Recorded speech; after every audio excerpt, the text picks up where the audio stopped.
Ouais, salut tout le monde. J'espère que vous allez bien. Ça fait un petit moment. Pourquoi je suis si près là? Ben, parce que en fait, vous avez plus de vidéo parce que j'ai plus de pied pour fixer ma caméra. Donc, ben là, on se fait un gros plan, hein. Aujourd'hui, je vais vous montrer comment on mesure la force des ressorts. À tout de suite. Alors, ici, ce que vous voyez, c'est un testeur de ressorts. Aujourd'hui, il existe des bancs de test électroniques, c'est-à-dire que vous mettez votre ressort dedans, vous appuyez sur un truc, ça va compresser, ça va faire le travail tout seul, un peu comme la machine à purger, où vous branchez votre amortisseur, elle fait le vide, ça enlève l'air et ça recharge, voilà. Pour l'amortisseur, il existe maintenant des bancs qui vont faire ça tout seul. Mais la technique à la base, on va dire, au tout début, on devait mesurer la longueur des ressorts. Vous voyez, on avait, ça c'est un ressort de test qui va avec pour étalonner la machine, pour étalonner le banc. Donc en fait, ce qu'on faisait avant, c'est qu'on mesurait la longueur du ressort, on mesurait le diamètre du fil, le diamètre externe, diamètre inter aussi, mais bon, c'était surtout donc la longueur, le diamètre du fil et le nombre de spires complètes. On ne comptait pas la demi-spire ici en haut et en bas. Voilà. Et à partir de là, il y avait une formule, il fallait aussi avoir connaissance de l'acier utilisé. Et à partir de là, il y avait un calcul à faire, assez complexe quand même, mais il y avait un calcul à faire pour connaître la force du ressort. Ensuite, ils ont sorti le banc de test pour faciliter à peu près, oui, pour faciliter le travail, quoi, hein, et être plus précis. Donc, admettons, bon, vous voyez ici, j'ai plein de ressorts. Là, j'en ai à mesurer, mais j'ai les mains toutes propres, donc je ne vais pas mettre les mains dans l'huile pour faire la vidéo. Je vais prendre un ressort d'ici, par exemple, voilà, tout neuf. À savoir que les ressorts, quand vous les achetez, il y a une force, mais il y a toujours une tolérance. Admettons, celui-là, c'est un 56N. Donc on va voir si c'est exactement un 56N qui sort, ou si c'est un 55 ou un 57. Voilà, parce qu'il y a toujours une petite marge.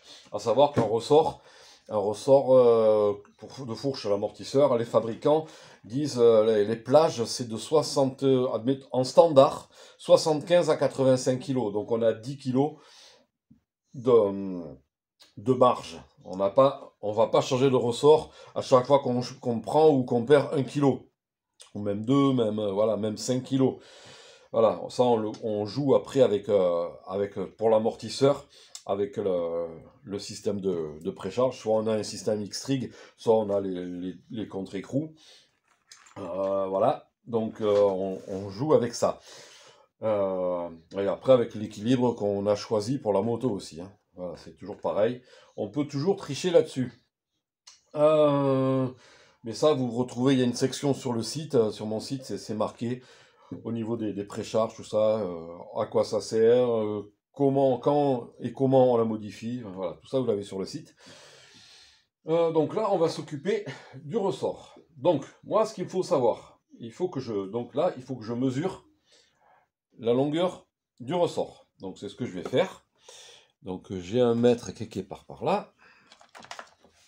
Mais je vais aller chercher un papier et un stylo. Bougez pas. Donc, j'ai mon ressort. Je vais mesurer la longueur totale libre. Il fait... Attendez, je vais mettre les lunettes, parce que les yeux commencent à fatiguer. Allez. Alors. Il fait 271.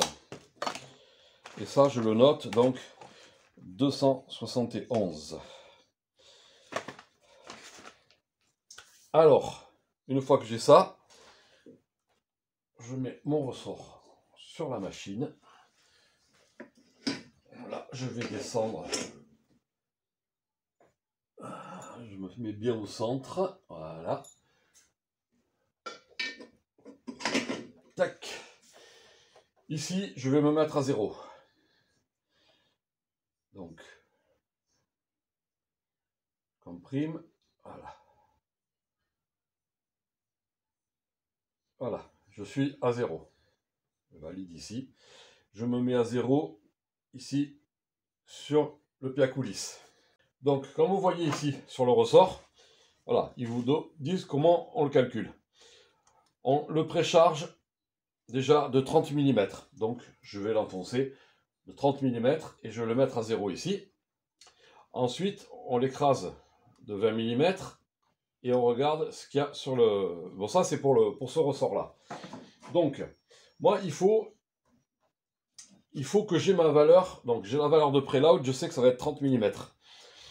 Après, il me faut ma valeur de crush, c'est-à-dire l'écrasement. Et pour avoir cette valeur-là, du coup, ben, je fais 271. J'espère que la calculette elle marche, voilà. 271 divisé par 13%.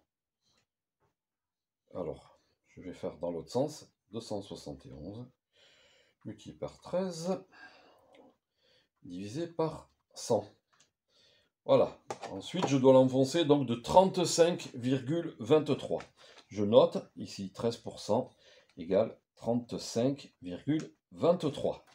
Voilà. Je retiens bien cette valeur. Donc maintenant ici, ben, je vais déjà enfoncer de 30.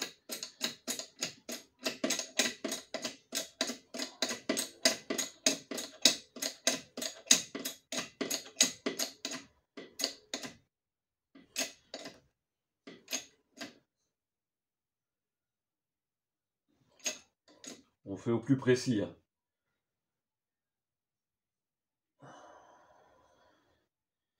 Et là, j'ai le cadran à l'envers.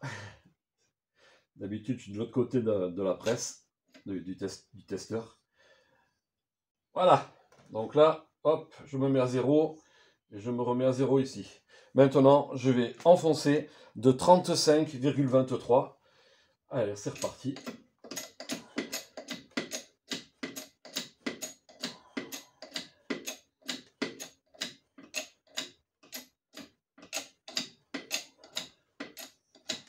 Après, il faudra que je le fixe. Hein. Pour l'instant, il est provisoire. Hein. L'atelier n'est toujours pas terminé.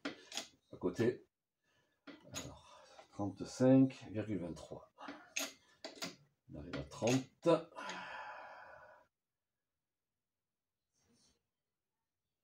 33.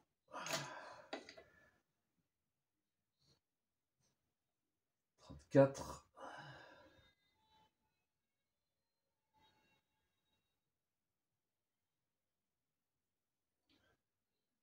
35. Et maintenant, je vais jusqu'à 23.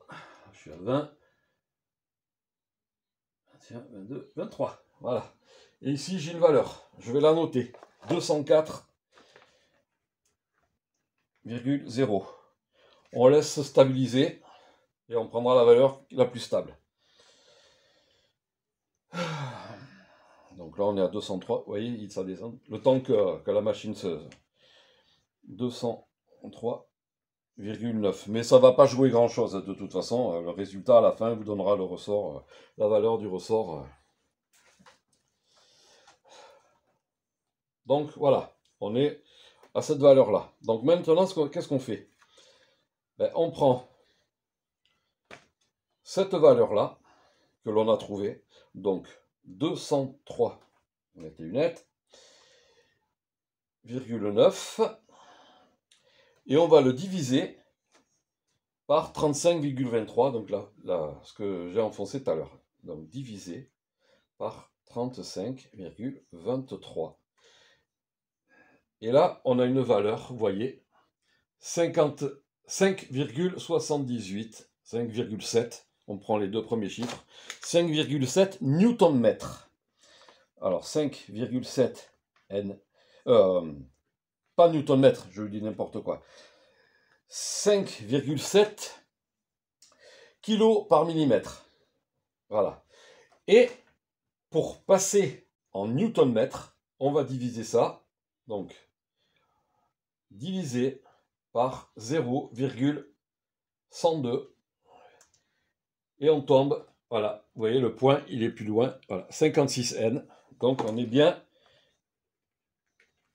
sur un 5. Et vous voyez, bon, à la fin, là, les chiffres derrière, donc c'est pas 56,000.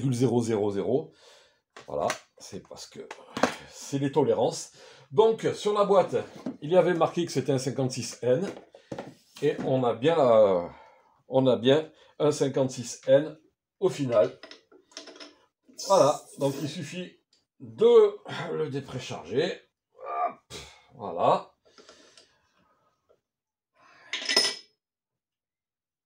On prend notre ressort et puis bon ben là, celui-là, je vais pas m'en servir. C'était juste pour vous montrer la vidéo. J'enlève la pile ici parce que elle se vide facilement. Donc voilà, pour mesurer le ressort, donc pour la fourche ou pour l'amortisseur. Voilà, c'est à chaque fois que les suspensions passent chez moi, chez MRP, je fais ça pour contrôler. Donc là, j'ai une RMZ à contrôler, je vais lui faire les ressorts. Après, je vais me changer, je vais mettre des gants pour pas me mettre plein d'huile, hein, c'est désagréable. Je me suis habitué à travailler avec les gants et du coup, voilà, c'est vrai que c'est surtout quand l'huile pue, quoi. Voilà, quand l'huile neuve, ça, c'est pas trop dérangeant, surtout la Kayaba, elle a quasiment pas d'odeur. Mais les huiles, quand elles ont travaillé, ça sent le poisson pourri. Hein. Donc voilà, vous avez la démonstration de l'utilisation du Spring Tester. Voilà, je vous souhaite une très bonne, comment vous dire ça, une très bonne continuation. Hein. N'oubliez pas, je le dis jamais, mais bon, de vous abonner, de partager, de liker. J'ai vu que la dernière vidéo, vous m'avez fait super plaisir parce je crois qu'elle a 1300 vues, un truc comme ça, pas loin. Les abonnements qui n'arrêtent pas, donc écoutez, c'est cool. Même si ma chaîne, je suis pas youtubeur et c'est pas avec ça que je gagne ma vie. De toute façon, on est à 1584 abonnés, je pense, à peu près. Hein, c'est ce que j'ai regardé hier soir.